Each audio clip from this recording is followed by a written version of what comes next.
Hello, good मैं Malad municipal secondary school से मेरा नाम अजीता दुबे। आज मैं आपको कक्षा 9वीं का विज्ञान और प्रौद्योगिकी का पाठ क्रमांक 15 सजीवों की जीवन प्रक्रियाएँ, जिसमें जो हमारा मेन मुद्दा है वो है मानव में होने वाला उत्सर्जन और समन्वय, वो हम देखेंगे।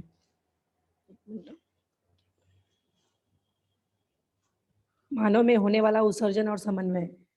जिस तरह से आपको पता है, आप लोगों ने इसके पहले भी पढ़ा होगा कि वनस्पतियों में मतलब हम लोग आज देखने वाले हैं किस तरह से मानव में उत्सर्जन की प्रक्रिया होती है, जो हम लोग ऑलरेडी पहले भी पढ़ चुके हैं। उसके पहले मैं आपको बताना चाहूँगी कि देखो वनस्पतियों में भी उत्सर्जन होता है, परंतु जिस तरह से हमारे अंदर संस्थान होते हैं, उस तरह से वनस्पतियों में उत्सर्जन संस्थान जो है वो नहीं पाया जाता। तो आप देखते हैं कि विशिष्ट ऋतु में जो वनस्पतियों के पत्ते जो हैं वो झड़े हुए आपको मतलब झड़ते हैं, झड़ जाते हैं। तो वनस्पतियों में उत्सर्जन संस्थान नहीं होता, तो जो अपने वो उत्सर्जित पदार्थ हैं मतलब जो भी वेस्ट पदार्थ होते हैं, वो अपने रिक्तिकाओं में, फूलों में, फलों में, तनों की छालों में जो है वो संग्रहित करते हैं। और जब निश्चित जो है वो ऋतु जब आता है, तब उनके पेड़ों की पत्तियाँ, फूल और छाल वो सब झड़ जाती हैं और उनका जो वेस्ट पदार्थ है, उनके माध्यम से जो है वो बाहर निकल जाता है। फिर आपने देखा होगा रेजिन और गोंद, ये भी वनस्पतियों के द्वारा निकाला हुआ वेस्ट पदार्थ होता है, जो वनस्पतियों के लिए अनुपयोगी है, पर हमारे लिए वो उपयोगी होते हैं। तो इस तरह से वनस्पतियों में जो है वो उत्सर्जन संस्थान होता है। नेक्स्ट अभी हम लोग आज देखेंगे मानव में होने वाला उत्सर्जन। तो जिस तरह से आपको पता है कि मानव में जो होने वाला उत्सर्जन है, उसमें जो मेन भूमिका निभाने वाला जो अंग है, वो है किडनी, जिसे हम बोलते हैं वृक्क। तो आप देख सकते हो ये वाले डायग्राम में किस तरह से किडनी जो है वो किडनी कहाँ पे मतलब वो पोज़ीशन उसका कहाँ पे होता है, वो मैं आपको दिखाना चाहूँगी इस डायग्राम में।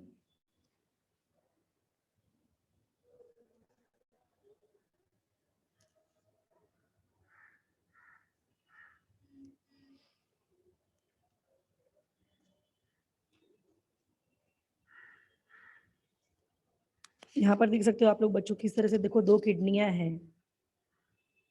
2 किडनियाँ होती हैं, एक जोड़ी होती है किडनी की, जो वेस्ट पद मतलब हमारे रक्त को छानने की मूलभूत प्रक्रिया करता है और जो भी रक्त में हमारे जो वेस्ट पदार्थ जो भी खराब चीज़ें होती हैं, अनावश्यक चीज़ें होती हैं, उसे छान कर रक्त को फिर से शरीर में पुनः लौटा दिया जाता है और जो भी अनावश्यक पदार्थ होता है, मतलब उसे मूत्र के माध्यम से मूत्राशय में इकट्ठा किया जाता है और फिर मूत्र वाहिनी मतलब जो लास्ट में मूत्रोत्सर्जन नलिका होती है, उसके द्वारा जो है वो शरीर के बाहर जो है वो निकाल दिया जाता है। इस डायग्राम में मैंने आपको दिखाया है किस तरह से किडनी का स्थान कहाँ होता है हमारे अंदर, किडनियाँ कहाँ पे मौजूद होती हैं। तो आप लोग देख सकते हो रीढ़ की हड्डी के दोनों तरफ किस तरह से लेफ्ट और राइट किडनी होती है और जो दायाँ वृक्क होता है, वो बाएँ वृक्क से थोड़ा-सा नीचे होता है। आप लोग यहाँ पे देख सकते हो डायग्राम में। जो दाईं किडनी है, वो बाएँ किडनी से थोड़ा नीचे होती है, क्योंकि वहाँ पे हमारा यकृत होता है। हमारे शरीर की सबसे बड़ी ग्रंथि होती है यकृत, इसीलिए दायाँ वृक्क जो है वो बाएँ वृक्क से थोड़ा-सा नीचे होता है। तो यहाँ पर देखो आपकी किताब में एक प्रश्न पूछा है कि हमारे शरीर में उपापचय जो भी उपापचय की क्रिया होती है, उसके द्वारा कौन-कौन से जो है वो वेस्ट पदार्थ अपिष्ट अपिष्ट मतलब वेस्ट पदार्थ जो है वो तैयार किए जाते हैं। तो जैसे कि हमें पता है हमारे शरीर में अमोनिया, यूरिया, यूरिक अम्ल, क्रिएटिनाइन जैसे जो विषैले पदार्थ जो है वो तैयार होते हैं। फिर हम जब साँस लेते हैं तो हमारे शरीर में शुद्ध ऑक्सीजन जो है वो प्रवेश करता है। जब हम साँस छोड़ते हैं, जब हम उच्छ्वास करते हैं, तब जो कार्बन डाइऑक्साइड गैस होती है, वो बाहर निकाली जाती है, क्योंकि वो हमारे लिए ज़रूरी नहीं है। वो वनस्पतियों के लिए ज़रूरी है, पर वो हमारे लिए अनावश्यक होता है। तो इस तरह से जो है वो अनावश्यक पदार्थ जो है वो शरीर में प्रतिदिन जो है वो जमा होते मतलब प्रतिदिन बनते हैं। तो अगर इनको जो है वो शरीर के बाहर नहीं निकाला गया, तो तरह-तरह के रोग जो हैं वो निर्माण होने लगते हैं। जैसे घर में अगर हमारे कचरा जो है वो इकट्ठा होते जाए, और उस कचरे को अगर आप बाहर नहीं फेंकोगे, तो धीरे-धीरे क्या होगा वो कचरा सड़ेगा, फिर जो पूरा प्रदूषण फैलेगा घर के अंदर और धीरे-धीरे तरह-तरह के रोग जो हैं वो निर्माण होने शुरू हो जाते हैं। उसी तरह से हमारे शरीर के अंदर भी वर्ज्य पदार्थ, अनावश्यक चीज़ें बनती हैं, जिसे शरीर से बाहर निकालना बहुत ही ज़रूरी होता है। तो जब हम साँस लेते हैं तो शुद्ध ऑक्सीजन हमारे अंदर प्रवेश करता है और जैसे ही हम साँस छोड़ते हैं, तो कार्बन डाइऑक्साइड गैस जो है वो बाहर निकाली जाती है और उसी तरह से हमारे शरीर में श्वेत ग्रंथियाँ होती हैं, स्वेट ग्लैंड जिसे बोलते हैं। तो वो भी क्या करते हैं, पसीने के माध्यम से वेस्ट पदार्थों को उत्सर्जित करते हैं और उसी तरह से जो अपचित जो भोजन है, वो भी जो है वो शरीर से जो है वो बाहर निकाला जाता है। तो इस तरह से हमारे शरीर से अनावश्यक की चीज़ें, जो अपिष्ट पदार्थ हैं, वो बाहर निकाली जाती हैं। तो उसी तरह आज हम लोग पढ़ने जा रहे हैं, किस तरह से मानव में होने वाला उत्सर्जन, किस तरह से जो है वो वृक्क जो किडनी होती है, वो वेस्ट पदार्थों को बाहर निकालने में जो है वो हेल्प करती है और उसका मेन काम है रक्त को छानना। जो हमारी किडनी होती है, हमारे जो वृक्क होता है, वृक्क को ही बोलते हैं इंग्लिश में किडनी। तो जो वृक्क होता है वो रक्त को छान कर उसमें से वेस्ट पदार्थ, जो भी यूरिया, अमोनिया, यूरिक एसिड है, उसे शरीर से बाहर निकालने में जो है वो हेल्प करता है। तो आपने जैसे डायग्राम में देखा होगा, जो मैंने आपको दिखाया होगा, मानवीय उत्सर्जन संस्थान में वृक्क की जोड़ी होती है। वृक्क की जोड़ी मतलब 2 किडनियाँ होती हैं। मूत्रवाहिनी की भी दो जो जोड़ी थी, मतलब वो भी 2 था और मूत्राशय एक ही होता है और मूत्रोत्सर्जन नलिका भी एक ही होती है। तो इस तरह से उत्सर्जन संस्थान में सब पाए जाने वाले अंग हैं। वृक्क द्वारा अंडरलाइन कर लो, वृक्क द्वारा रक्त के अपशिष्ट पदार्थ व अतिरिक्त तथा अनावश्यक पदार्थों को पृथक कर जो है वो मूत्र का निर्माण जो है वो किया जाता है। ये डायग्राम आप लोग देख सकते हो, ये डायग्राम जो है वो वृक्क, ये तो पूरा उत्सर्जन संस्थान है और ये किस तरह से हमारे वृक्क के अंदर, इसको ज़ूम करके आपको दिखाया गया है, किस तरह से जो विक्राणु होते हैं, वृक्क के अंदर विक्राणु जो होते हैं, वो किस तरह से रक्त को जो है वो छानने की मूलभूत प्रक्रिया करते हैं, वो जो है इस डायग्राम में आपको दिखाया गया है। तो यहाँ पर आप लोग देख सकते हो 2 किडनियाँ हैं, एक रेड कलर की पाइप है जिसका नाम है वृक्क धमनी और एक पर्पल कलर की पाइप दिया हुआ है, ब्लू कलर की पाइप दिया हुआ है आपकी किताब में, जिसका नाम है, जो रेड कलर की जो ये पाइप है उसका नाम है वृक्क धमनी और जो ब्लू कलर की पाइप है उसका नाम है वृक्क शिरा। तो वृक्क धमनी के माध्यम से जो है वो रक्त जो है वो किडनी में प्रवेश करता है। रेड वाली पाइप से रक्त होते हुए किडनी में प्रवेश करता है, फिर किडनी उसे वृक्क हमारा उसे छान कर फिर से ब्लू वाली पाइप के ज़रिए जो है वो बाहर निकाल, मतलब शरीर के अंदर जो है वो भेज दिया जाता है। देख सकते हो आप लोग किस तरह से रेड वाली पाइप से जो है वो रक्त जो है वो किडनी के अंदर प्रवेश करता है, जिसे हम लोग बोलते हैं वृक्क धमनी। फिर किडनी हमारा उस रक्त को छानती है और फिर से ये जो ब्लू वाली पाइप है, उसके माध्यम से वो जो छना हुआ जो रक्त है, फिर से जो है वो पूरे शरीर में भेज दिया जाता है और बाद में जो भी अपशिष्ट पदार्थ है, जो भी अनावश्यक पदार्थ है और पानी, मतलब जो भी हमारे लिए ज़रूरी नहीं है, वो वृक्क से होते हुए वाहिनी के माध्यम से मूत्राशय में प्रवेश करता है और मूत्र नलिका द्वारा शरीर के जो है वो बाहर निकाल दिया जाता है। और इसमें जो होता है विक्राणु, मैं आपको फिर से डायग्राम में दिखाती हूँ विक्राणु, किस तरह से किडनी के अंदर जो है वो विक्राणु होता है।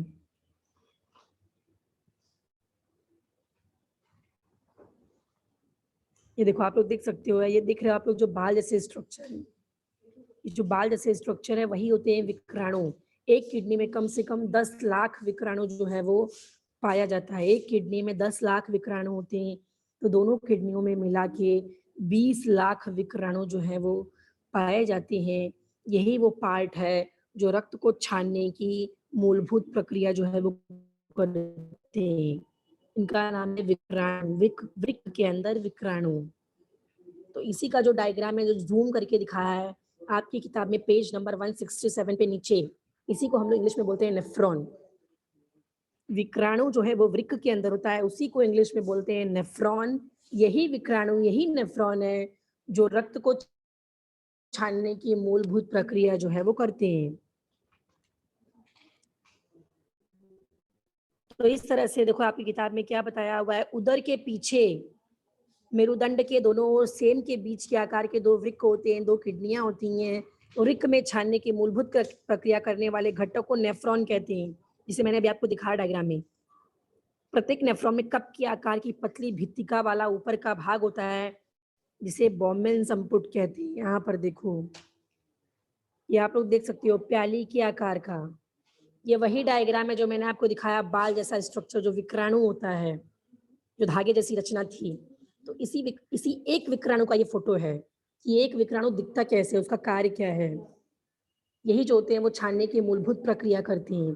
तो विक्राणु में जो है वो कप के आकार का पतली भित्तिका वाला ऊपर का भाग होता है, जिसे हम बोमेन संपुट कहते हैं। इसमें रक्त कोशिकाओं की जाली होती है, जिसे ग्लोमेरुलस कहते हैं। इसको अगर आप ध्यान से देखोगे तो इसमें पूरा रक्त वाहिनियों का जाल है, जिसे हम क्या बोलते हैं, ग्लोमेरुलस बोलते हैं।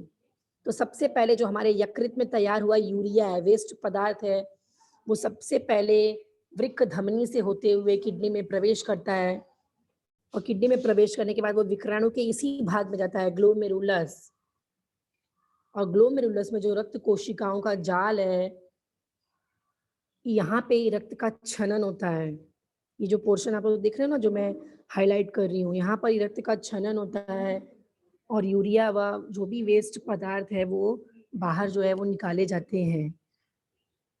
तो इसी को बोलते हैं बोमेन संपुट, और जो उसमें रक्त कोशिकाओं का जाल है उसी को बोलते हैं ग्लोमेरुलस।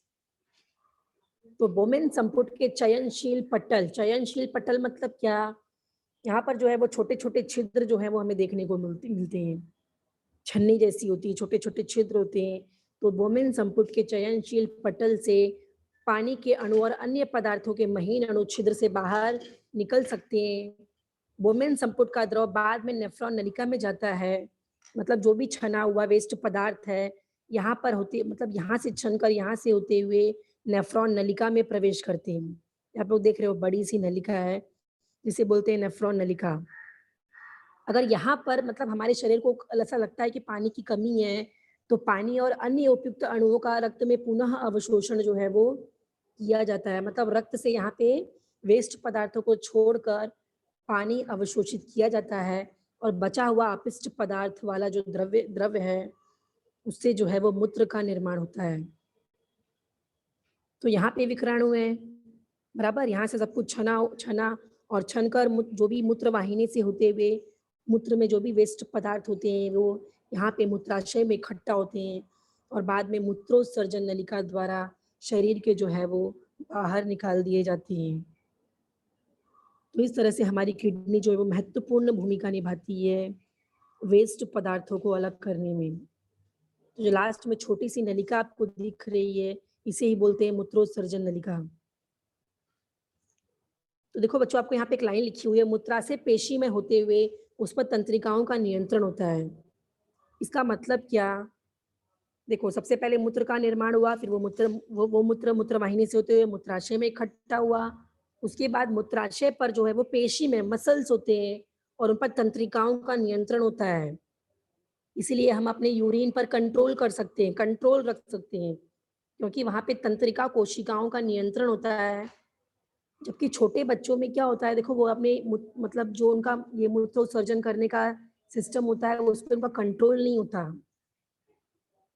क्योंकि उनकी तंत्रिका कोशिकाएं मतलब वहां पर जो उनका नियंत्रण मतलब जो नियंत्रण रखने की क्षमता होती है वो विकसित नहीं हुई होती। इसलिए मूत्र विसर्जन पे छोटे बच्चों का नियंत्रण नहीं होता, परंतु जो बड़े लोग हैं उनका मूत्र विसर्जन पर नियंत्रण होता है। तो मानव में जो वृक्क होता है, ये वृक्क जो किडनी है, बहुत बहुत ही महत्वपूर्ण अवयव है। वृक्क ये उत्सर्जन का प्रमुख अवयव है, परंतु वृक्क के साथ-साथ मैंने आपको पहले ही बताया जो त्वचा और फेफड़े होते हैं, वो भी उत्सर्जन की प्रक्रिया में मदद करती हैं। किस तरह से हमारा त्वचा जो है वो पसीना निकाल कर उस मतलब वेस्ट पदार्थों को हमारे शरीर के बाहर निकालता है। उसी तरह जो फेफड़ा होता है, फेफड़ा भी हमारा ऑक्सीजन जो हमारे लिए महत्वपूर्ण है, ज़रूरी है, उसको अंदर लेना, और जो हमारे लिए कार्बन डाइऑक्साइड जो हमारे लिए ज़रूरी नहीं है, उसको किस तरह से उच्छ्वास के द्वारा बाहर निकालने में जो है वो हेल्प करता है। फिर मैंने जो आपको बताया दायाँ वृक्क जो है वो बाएँ वृक्क की अपेक्षा थोड़ा नीचे होता है, वही यहाँ पर लिखा हुआ है। प्रत्येक वृक्क में मतलब एक वृक्क में हमारे 10 लाख नेफ्रॉन्स होते हैं। नेफ्रॉन्स मतलब विक्राणु। फिर साधारण व्यक्ति के शरीर में लगभग 5 लीटर रक्त होता है। एक औसतन एक मनुष्य में जो है वो लगभग 5 लीटर रक्त जो है वो पाया जाता है, जिसे हमारी किडनी एक दिन में 400 बार छानती है। 400 टाइम्स। तो वृक्क प्रतिदिन मतलब हर एक दिन 190 लीटर 190 लीटर रक्त को छानता है, जिसमें से 1.5 लीटर 1 से 1.5 लीटर मूत्र तैयार होता है और बचा हुआ द्रव पदार्थ पुनः जो है वो शरीर में हमारे अवशोषित कर लिया जाता है। तो ये वाला पैराग्राफ कभी-कभी आप लोग को रिक्त स्थान के रूप में देते हैं। तो प्रत्येक वृक्क में साधारणतः 10 लाख इसको आपको रिक्त स्थान में दे देते हैं। उसके बाद साधारण व्यक्ति के शरीर में लगभग 5 लीटर रक्त होता है, तो ये 5 आपको यहाँ पे रिक्त स्थान में भरना होता है, जो प्रतिदिन वृक्क में डैश बार छाना जाता है, तो डैश की जगह आएगा आपका 400 बार। वृक्क प्रतिदिन डैश लीटर रक्त छानता है, तो 190 लीटर आएगा, जिसमें से डैश लीटर, तो आपको लिखना पड़ेगा वहाँ पे मतलब 1 से 1.9 1.9 लीटर जो है वो मूत्र तैयार होता है और बचा हुआ द्रव पदार्थ पुनः जो है वो अवशोषित कर लिया जाता है। तो ये पूरा फंक्शन जो मैंने आपको बताया वो हमारी किडनी का है, वृक्क का है। नेक्स्ट है बच्चों, आपको यहाँ पे एक यंत्र दिख रहा है जिसका नाम है अपोहन यंत्र। कभी-कभी किसी कारण की वजह से किडनी जो है वो फेल हो जाती है, किडनी अपना काम करना बंद कर देती है। तो अगर किडनी अपना काम करना बंद कर देगी, तो हमारे जो शरीर में वेस्ट पदार्थ है, वो जमा होना शुरू हो जाएगा, रक्त हमारा छनेगा नहीं, रक्त से वेस्ट पदार्थ बाहर निकलेगा नहीं और धीरे-धीरे शरीर में विषैले पदार्थ जो हैं वो जमा होने शुरू हो जाते हैं, जिससे जो है वो इंसान की मृत्यु भी हो सकती है। तो ऐसा मनुष्य जिसकी दोनों किडनियाँ फेल हो गई, अगर एक किडनी फेल हो गई, फिर भी एक किडनी जो है वो काम करती रहती है। लेकिन कभी-कभी किसी व्यक्ति में दोनों किडनियाँ जब फेल हो जाती हैं, तो उनके जो शरीर का सिस्टम है वो पूरा बिगड़ जाता है, शरीर में विषैले पदार्थ जमा होने शुरू हो जाते हैं। तो ऐसे व्यक्ति को हॉस्पिटल में जाकर ये जो यंत्र दिख रहा है आपको, इसका नाम है अपोहन यंत्र। इस यंत्र के माध्यम से मतलब आप कभी हॉस्पिटल में जाओगे तो आप लोग देखोगे वहाँ पे डायलिसिस मतलब एक अलग ही होता है, डायलिसिस रूम होता है उसका नाम, जहाँ पे रक्त को छान कर रक्त का डायलिसिस करते हैं, रक्त अपोहन करते हैं इस यंत्र के माध्यम से और विषैले पदार्थों को शरीर के बाहर निकालने में जो है वो यह यंत्र मदद करता है। यह उन लोगों के लिए है जिनकी दोनों किडनियाँ काम करना बंद कर देती हैं। तो वृक्क के निष्क्रिय होने पर, निष्क्रिय होना मतलब काम करना बंद कर देना, तो हम लोग कृत्रिम उपकरण पर जाकर रक्त से नाइट्रोजन युक्त पदार्थ मतलब वेस्ट पदार्थों को अलग किया जाता है। यहाँ पर 2 पाइप लगाते हैं डॉक्टर्स, एक पाइप से रक्त होते हुए मशीन में जाता है, फिर मशीन में उसे छान कर उसे साफ करके मतलब उसमें से वेस्ट पदार्थ निकाल कर फिर से दूसरी पाइप के माध्यम से फिर से जो है वो शरीर में भेज दिया जाता है। तो रक्त से नाइट्रोजन युक्त पदार्थ बाहर निकालने के लिए कृत्रिम यंत्र का उपयोग किया जाता है और इसी क्रिया को बोलते हैं अपोहन। इस क्रिया को बोलते हैं अपोहन और इस यंत्र को बोलते हैं अपोहन यंत्र। तो एक बार इस उपकरण में 500 एमएल जो है वो रक्त भेजा जाता है और शुद्ध किया हुआ रक्त जैसा कि आप लोग देख रहे हो, फिर से रोगी के शरीर में वापस से भेज दिया जाता है।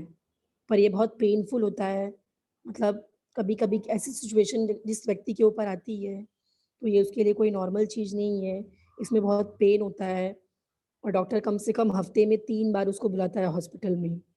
मतलब आपको अगर 7 दिन है तो 3 दिन आपको जाना ही जाना है और इस तरह से अपने रक्त को शुद्ध करा कर जो है वो आना पड़ता है और साथ में इसमें पैसे भी जो है वो ज़्यादा खर्च होते हैं।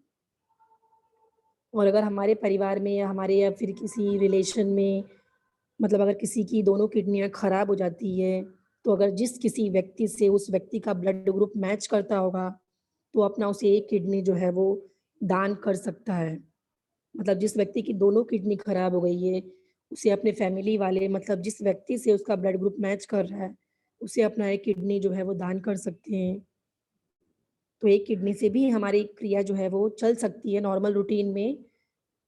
तो अगर हो सके तो मतलब एक किडनी उस व्यक्ति को जो है वो दान कर देनी चाहिए, जिसको भी ऐसी प्रॉब्लम जो है वो आती है।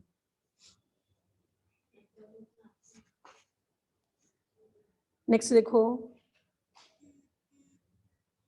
तो मेरे ख्याल से आपको पूरा समझ में आ गया किस तरह से समझ में आ गया होगा किस तरह से किडनी जो है वो अपना फंक्शन करती है और किस तरह से रक्त अपोहन यंत्र जो है वो क्या होता है। अपोहन यंत्र मतलब किडनी फेल हो गई है तो हमें कृत्रिम उपकरण के द्वारा फिर से रक्त को शुद्ध मतलब करना पड़ता है हॉस्पिटल्स में जाकर। नेक्स्ट हम लोग पढ़ेंगे समन्वय। समन्वय मतलब क्या? किसी भी कार्य को सुचारू रूप से क्रमानुसार करना ही बोलते हैं उसे ही बोलते हैं समन्वय। देखो यहाँ पे लिखा है, सजीवों के शरीर की सभी परस्परावलंबी मतलब एक दूसरे के ऊपर जो डिपेंड होने वाली जीवन प्रक्रियाएं होने के लिए जो हमारे अवयव हैं और अवयव के तंत्र हैं, उनमें सही तालमेल होना ज़रूरी है। इसका मैं आपको एक उदाहरण देती हूँ। जैसे कि जब तक आपका जो श्वासोच्छ्वास, जब तक आपका फेफड़ा अच्छे से काम नहीं करेगा, तब तक आपका हार्ट भी अच्छे से काम नहीं कर पाएगा। क्योंकि सबसे पहले आपको आपकी हार्ट को अच्छे से काम करने के लिए, हृदय को अच्छे से काम करने के लिए फेफड़े का बराबर काम होना ज़रूरी है।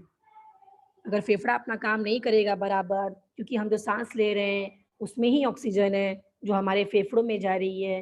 फेफड़ों के ऊपर रक्तवाहिनियों का जाल होता है, रक्त में होता है हीमोग्लोबिन, जो उसी ऑक्सीजन को खींचकर उस ऑक्सीजन वाले खून को हमारे हृदय के पास पहुँचाता है, तब हमारा हृदय उसे पूरे शरीर में पहुँचाता है। तो अगर फेफड़ा अपना काम बराबर नहीं करेगा, तो हृदय और फेफड़ों में बराबर तालमेल नहीं होगा। तो दोनों का मतलब बोलते हैं ना बैलेंस जो है वो बिगड़ जाएगा। तो विभिन्न जीवन प्रक्रियाओं को सही क्रम से सुसंगत ढंग से संपन्न करवाने की प्रक्रिया को ही बोलते हैं समन्वय। मतलब हर एक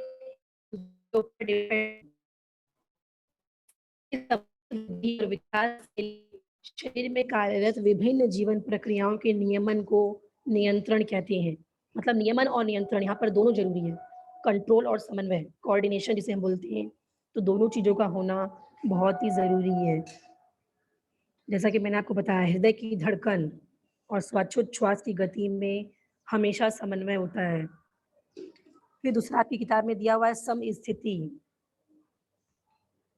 समस्थिति का मतलब क्या होता है? बदलते पर्यावरणीय स्थितियों में किसी जीवों के कार्य में उच्च दर्जे की रूपता और जो स्थिरता बनी होती है, उसे ही बोलते हैं समस्थिति। मतलब क्या? किसी भी सजीव के शरीर का तापमान, जल की मात्रा, फिर उसमें जो भी एंजाइम्स होते हैं हमारे शरीर में, इत्यादि के कारण ही जो बाह्य पर्यावरण में बदलाव होता है, तो उनमें जो दोनों में समुचित जो समन्वय बना होता है, उसी को बोलते हैं समस्थिति।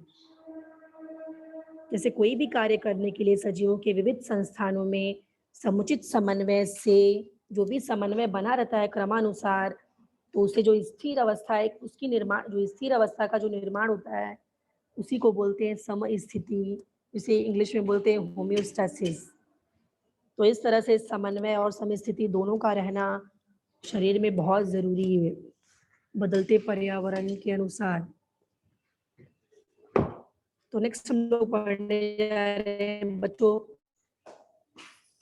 समन्वय के 2 प्रकार है। मतलब 2 समन्वय 2 चीज़ों में होता है, मनुष्य में और वनस्पतियों में।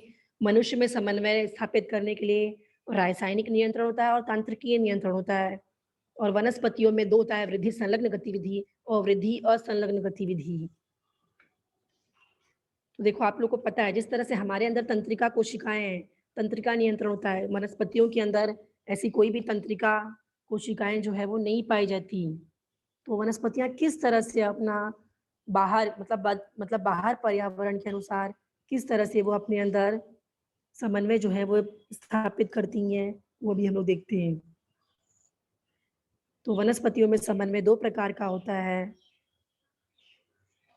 पहला है वृद्धि संलग्न गतिशीलता और दूसरा है वृद्धि असंलग्न गतिशीलता। प्राणियों में समन्वय के लिए तंत्रिका तंत्र होता है, परंतु वनस्पतियों में ऐसे कोई विशिष्ट तंत्र नहीं होते।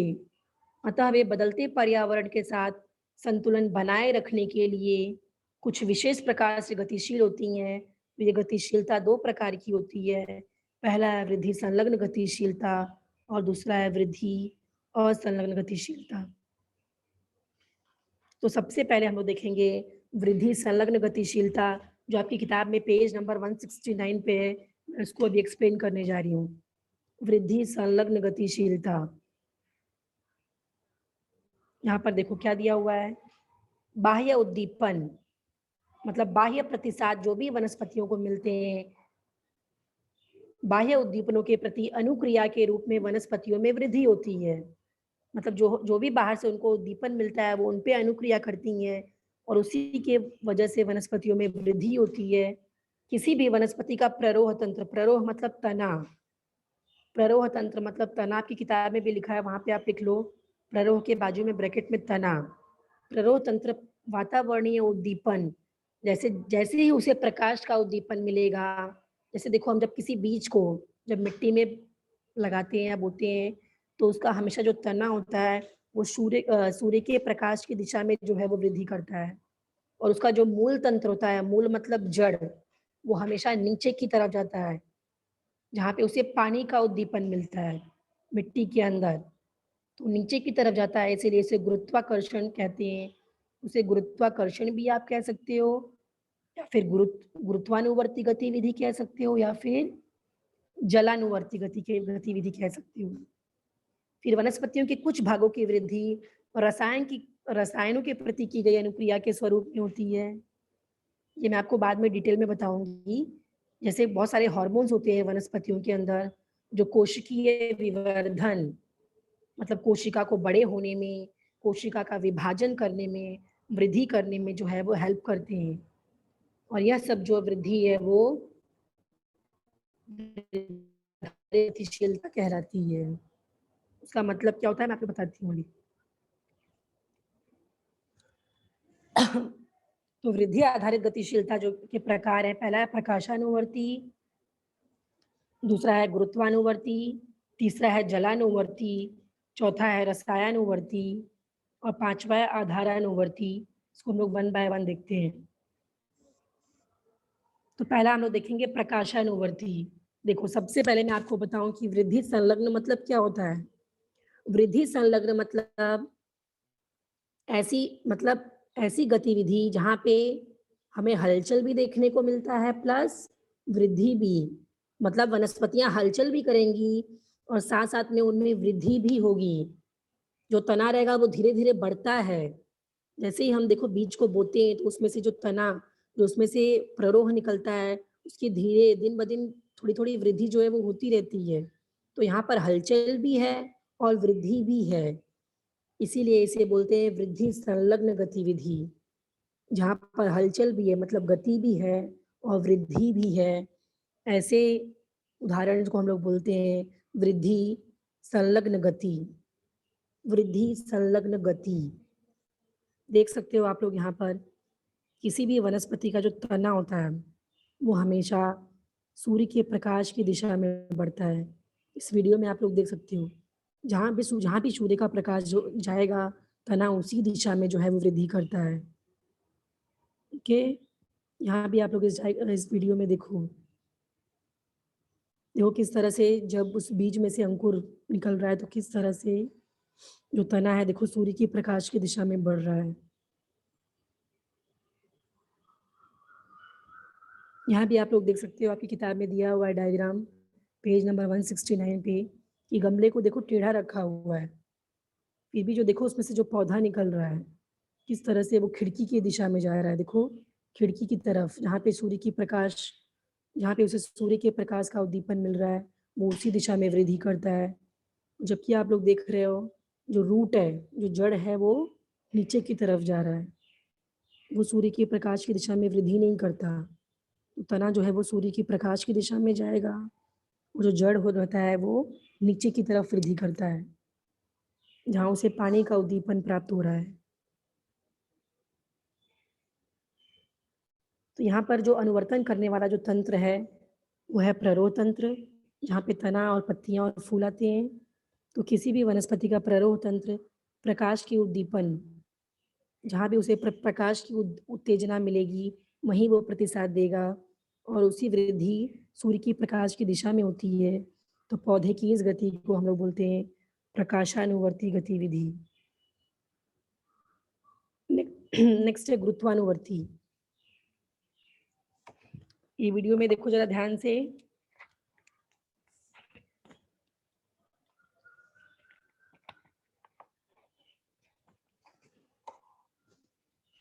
देखो किस तरह से जड़ नीचे की तरफ बढ़ रहा है, नीचे की तरफ।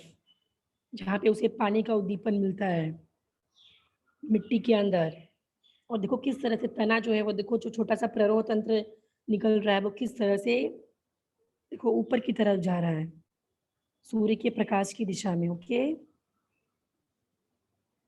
तो यहाँ पर जो अनुवर्ती वाला तंत्र है, वो है मूल तंत्र जिसे हम लोग बोलते हैं जड़।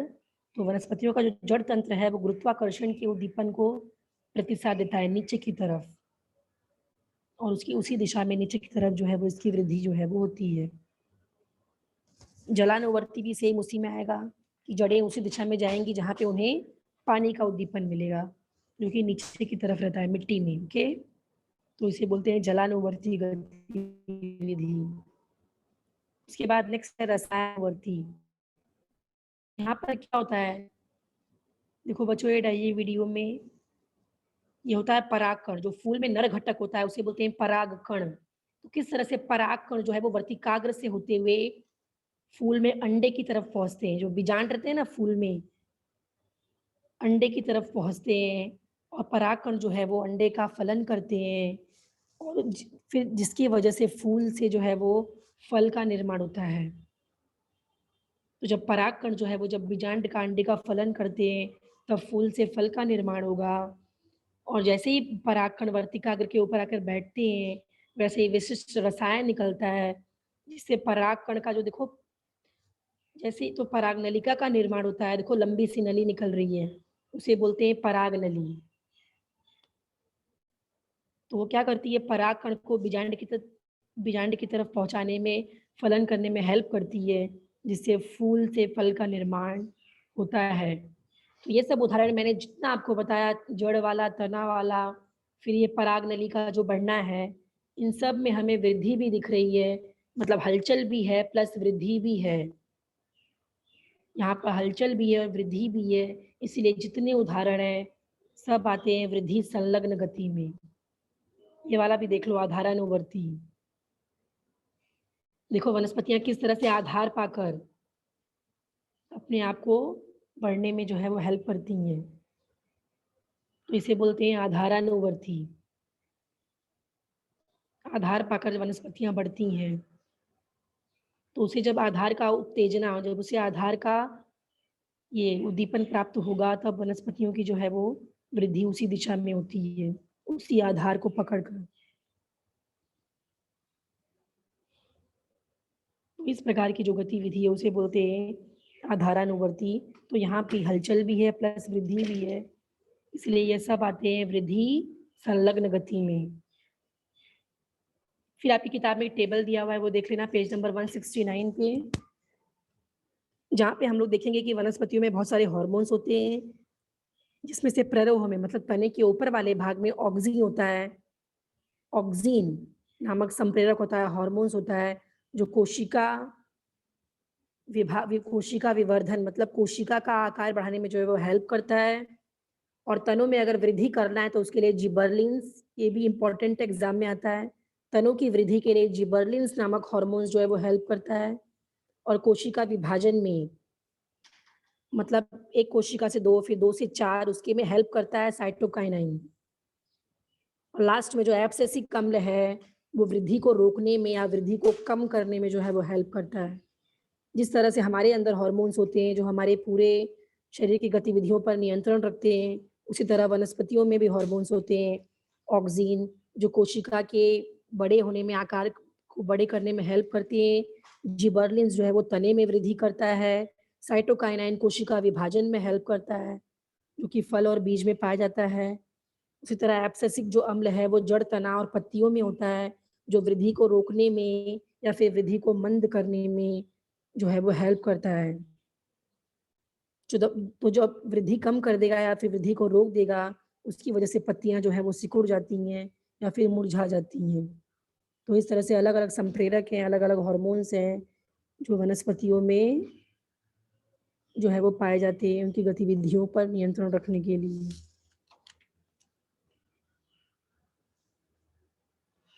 हाँ, अभी तक हम लोग ने जितना भी उदाहरण पढ़ा, वो सब था वृद्धि संलग्न, मतलब जहाँ पे हलचल भी थी और वृद्धि भी थी। पर अब हम ऐसे उदाहरण पढ़ेंगे जहाँ पे सिर्फ़ हलचल रहेगी, किसी भी प्रकार की वृद्धि नहीं होगी। जहाँ पे सिर्फ हलचल होगी, किसी भी प्रकार की वृद्धि नहीं होगी, उसे बोलते हैं वृद्धि असंलग्न। अभी तक जो हमने पढ़ा उसको उसको बोलते हैं संलग्न, बट जो अभी है उसमें उसको बोलते हैं असंलग्न। मतलब यहाँ पे हमें सिर्फ हलचल देखने को मिलेगी, वृद्धि नहीं होगी, जिसमें जो हम उदाहरण देखेंगे वो है लाजवंती, जिसे हम लोग बोलते हैं छुई-मुई का पौधा के बारे में देखेंगे, निशिगंधा के बारे में देखेंगे और गुलमेहंदी के बारे में देखेंगे। तो सबसे पहला हमारा जो है फर्स्ट वन जो है वो लाजवंती छुई-मुई का पौधा। अगर आप लोग देखोगे इस वीडियो में किस तरह से देखो पत्तियाँ सिकुड़ रही हैं। छुई-मुई के पौधे को देखो जैसे ही स्पर्श किया जा रहा है, तो उसकी पत्तियाँ जो हैं वो सिकुड़ जाती हैं। एक्चुअली ये पानी के दाब की वजह से होता है, बट उसकी जो पत्तियाँ हैं वो अंदर सिकुड़ जाती हैं और फिर थोड़े टाइम बाद वापस से खुल जाती हैं। तो ये सिकुड़ना मतलब ये सिर्फ़ हलचल है। ऐसा नहीं हो रहा है कि सिकुड़ने के बाद जब पत्तियाँ फिर से खुलेंगी, तो उनका आकार बढ़ जाएगा। पत्तियों का आकार वही होगा, सिर्फ़ सिकुड़ना, फिर से खुल जाना, फिर से अंदर की तरफ सिकुड़ जाना, फिर से खुल जाना, ये हमें हलचल देखने को मिलती है, पर इसमें किसी भी प्रकार की वृद्धि नहीं है। इसीलिए इसे बोलते हैं वृद्धि असंलग्न गति। यहाँ पे सिर्फ़ हलचल है, कोई पत्ती का आकार नहीं बढ़ रहा है, कुछ नहीं बढ़ रहा है, सिर्फ़ हलचल हो रही है, खुल रहा है और सिकुड़ रहा है, इसीलिए इसे बोलते हैं वृद्धि असंलग्न गति। तो लाजवंती भी इसे बोलते हैं। जैसे ही हम उसे स्पर्श जैसे ही उसे पता चलेगा मुझे किसी ने स्पर्श किया, जैसे ही स्पर्श की अनुक्रिया उसे मिलेगी, वैसे ही जो उसकी पत्तियाँ हैं वो सिमट जाती हैं। और ये भी कैसे होता है बच्चों मैंने आपको बताया, अपना आकार वो पत्तियों में पानी की मात्रा में मतलब जैसे ही हम लोग उसे स्पर्श करते हैं, तो पानी की मात्रा में परिवर्तन होता है और उसकी पत्तियाँ जो है वो सिकुड़ के अंदर की तरफ चली जाती हैं। नेक्स्ट है वीनस फ्लाई ट्रैप। आप लोग देख सकते हो ये एक मांसाहारी वनस्पति है। देखो किस तरह से इसका आकार और सुगंध कीटों जैसा होता है। देखा आप लोग ने किस तरह से पहले ये अपने आप को खोल के रखी थी और जैसे ही इसमें कीटक प्रवेश किया, वैसे ही इसने तुरंत अपने आप को बंद कर लिया। तो इसमें एक पिंजरे जैसा है, देख लो आप वीडियो में देख सकते हो। एक पिंजरे जैसा है इसमें, तो इसका सुगंध और आकार एकदम कीटक कीटक जैसा होता है। तो कीटक को लगता है कोई और कीटक है, तो जैसे ही वो इस पर आके बैठ जाता है, ऐसे ही तुरंत ये अपना पिंजरा जो है वो बंद कर लेती है और फिर जैसे ही उस कीटक को खाकर उसका पाचन कर लेती है, फिर से ये अपने आप को वैसे ही ओपन कर लेती है। अगर आप लोग जंगल जब मतलब मोस्टली जंगलों में ही होती है मांसाहारी वनस्पतियाँ, तो ये हलचल आपको पूरा दिखाई देगा, किस तरह से वो अपने आप को बंद करती हैं और किस तरह से अपने आप को वो खोलती हैं, कीटक का पाचन करने के बाद। तो इसमें सिर्फ हलचल है, कोई वृद्धि नहीं हो रही है, इसीलिए आता है वृद्धि असंलग्न गति में। ठीक है? यहाँ पर आपकी किताब में एक फ़ोटो भी दिखाया हुआ है। देखो कीटक जैसे उस किस तरह से उसके अंदर फँस गया है, वनस्पति ने किस तरह से उसे अपने पिंजरे में फँसा लिया है। ठीक है? इसको खाकर इसका पाचन कर फिर से वो अपने आप को वैसे ही ओपन कर लेती है। इसका नाम है वीनस फ्लाई ट्रैप, मांसाहारी वनस्पति। नेक्स्ट है बच्चों कमल का फूल। किस तरह से कमल का फूल देखो, कमल का फूल सुबह खिलता है ना, रात में बंद हो जाता है और फिर सुबह खिलता है। तो बंद होना और खिलना ये एक हलचल है। ऐसा नहीं फूल का आकार एक दिन बढ़ा है तो दूसरे दिन और बड़ा हो जाएगा, कोई वृद्धि नहीं होगी। सिर्फ़ हमें हलचल दिखेगी, खुलना और बंद होना, खुलना और बंद होना, ओके?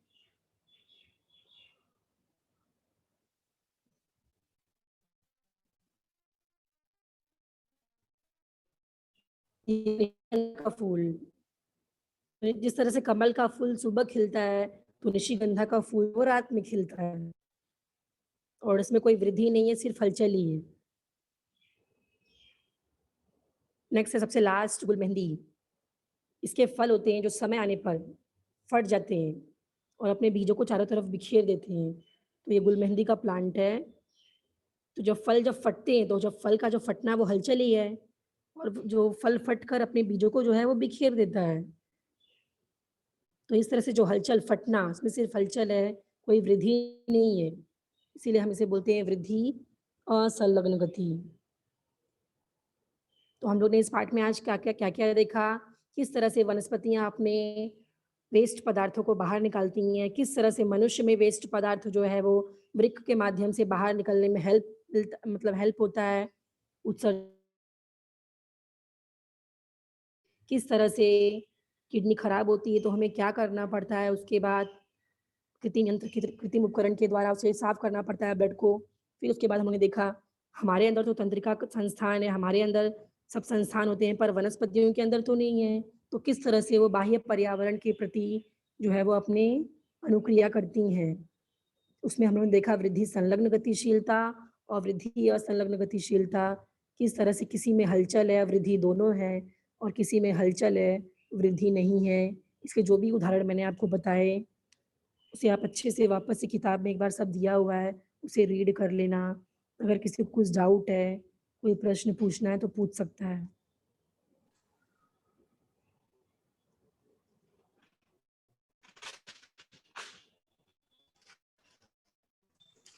मिस किसी के रेज हैंड नहीं है।